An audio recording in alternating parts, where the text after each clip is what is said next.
There's a weird feeling in the air lately. Not quite sadness, not quite fear, more like distraction dressed up as existence. A kind of invisible fog. We all feel it, that funny feeling, and we're told it's normal, that we're just busy. But I don't think that's true. I think something's been slowly pulled out from under us. Something we didn't notice was important until it was gone. Something like connection. The internet promised us connection. Instead, it gave us access, which is not entirely the same thing. You can FaceTime someone in Tokyo while sitting on the toilet in Ohio. You still haven't spoken to your neighbor in 4 months. You wouldn't know if they are dead or alive. You can swipe through 400 potential soulmates in a single hour, but you don't remember the last time you made eye contact in a coffee shop. It's like we're all walking down the same street, looking down at maps of different cities, together, but separate. And the worst part is, we're starting to think that this is what life is supposed to feel like. Dating apps are marketed as efficiency tools, streamlining romance, gamifying intimacy. What they really do is kill spontaneity. You're no longer allowed to stumble, to accidentally fall into something strange and beautiful. Instead, you fill out a profile, filter out the deal breakers, and try to find a match based on favorite TV shows and ideal first dates, prompts that sound like marketing copy for a CW pilot. You don't fall in love with a person anymore. You fall in love with the idea of them. A 2D preview of a 3D human.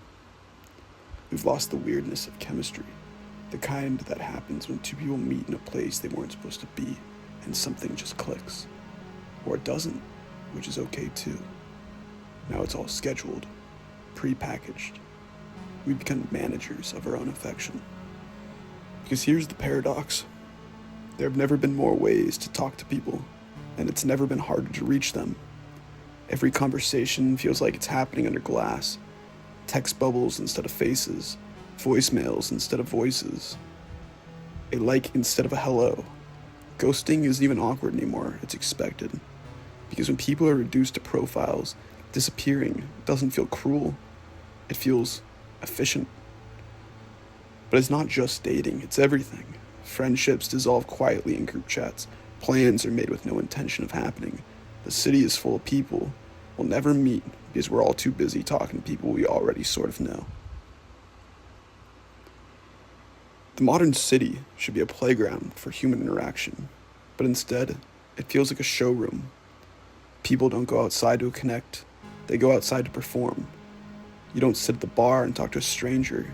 You scroll while waiting for your friend to arrive. And when they do, you both scroll together, side by side, silent, synchronized. We've made public spaces private, and we've taken the randomness out of reality. And in doing so, we've made the world smaller. Remember being a kid and making a new best friend in 5 minutes because you both liked the same color? You didn't need context, you didn't need credentials. Now it feels like asking someone to hang out is a social equivalent of proposing marriage. There's no more low-stakes social space. Everything's an event or an errand. You either schedule something a week out, or you just keep messaging memes until the thread dies. No one wants to seem desperate, so everyone ends up alone. Here's the root of it. It's not that we don't want connection. It's that we no longer have the bandwidth for it. Our attention is sliced into 1,000 little tabs. One for news, one for doom scrolling, one for flirting, one for pretending to be productive. Every app is an open door. Every notification is someone tapping on your shoulder. No wonder we feel insane. The brain wasn't built for this. To live 5 lives at once and never fully experience any of them. No wonder we don't feel present. We're not. And still, nothing gets better unless you want it to. And not just want it, but will it. The internet doesn't care about your loneliness. It won't suggest go for a walk or start a conversation. It'll just keep showing you more stuff until you forget why you opened it in the first place. So you have to choose to close the app, to look up, to speak first, to let things be awkward, let things fail. Because real connection doesn't come with guarantees. It comes with effort. And maybe that effort's the point. You have to let life interrupt you, because that's where the magic lives.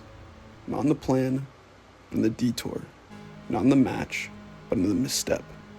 That's where the stories come from. That's where love hides. That's where you are. We keep searching for something to break through the numbness, but maybe the numbness is the search, and maybe the antidote is closer than we think. Maybe it's just one real moment, held long enough to feel human again. That funny feeling, it doesn't mean you're broken, it means you're awake. So go talk to someone, sit down without your phone, make a new friend, say yes to something random. You can't get better until you believe it can get better. And that kind of hope, that's not naive, it's necessary.